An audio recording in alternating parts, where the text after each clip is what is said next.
Hey guys, welcome back to New and Old Survival. This is Darren.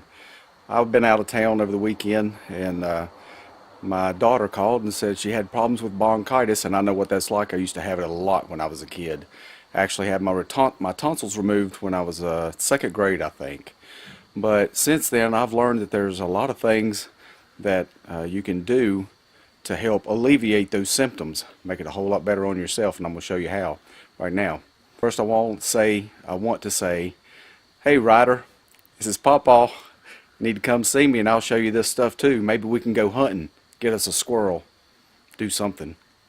So anyway, here it is. I'm going to move the camera. You can see my truck in the background. I've just got a planter here. I've got some chives. And I have got some rosemary.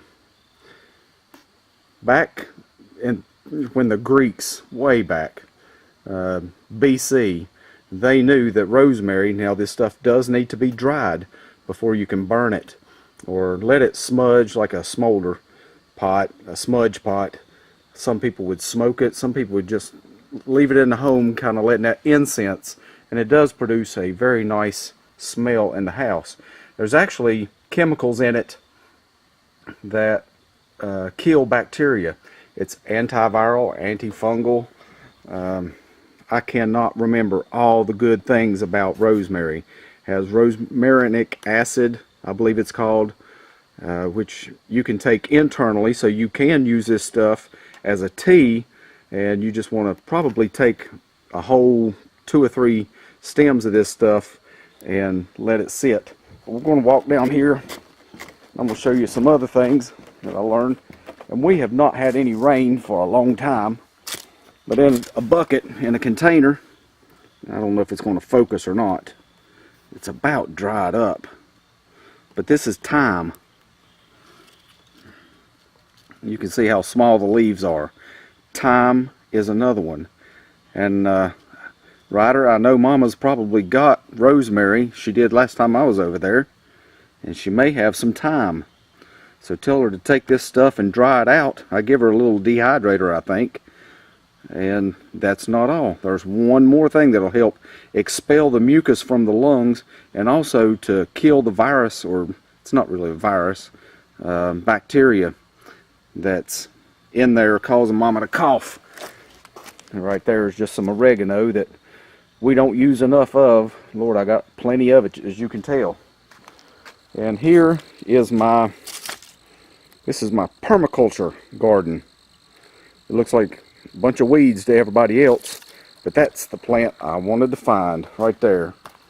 Beautiful mullein. Now this is the first year. Next year will be when it produces the stalk. But you want to take some of these leaves and dry them and then crush them up, and you can use it as a tea, or the Indians would smoke it. And actually I remember my Pawpaw Stanley putting some of this in the oven, drying it out, and then smoking it outside. So he believed in it. Of course, he's got a lot of Indian blood back in him, and you could certainly tell it if you could see him. The high cheekbones and the forehead structure, everything. But some of that was passed down to him long before I was ever born. So there's some of the plants that you can use to alleviate bronchitis, asthma, or any bronchial or lung infections. And just while we're here, some of my weeds include strawberries. I did plant them. Back up, we've got dill. Right there's, where is it? Get it in here. Oh yeah, purslane. So that is some good stuff. A lot of omega-3s for you. And that fuzzy looking stuff right there is asparagus, but I'm just letting it grow. And I was hoping that this was comfrey, but I don't think it is. You know, I'm thinking more of burdock. This is Darren with New and Old Survival, and I'll catch you back. Maybe next time we'll do something with fire, Ryder. Bye-bye.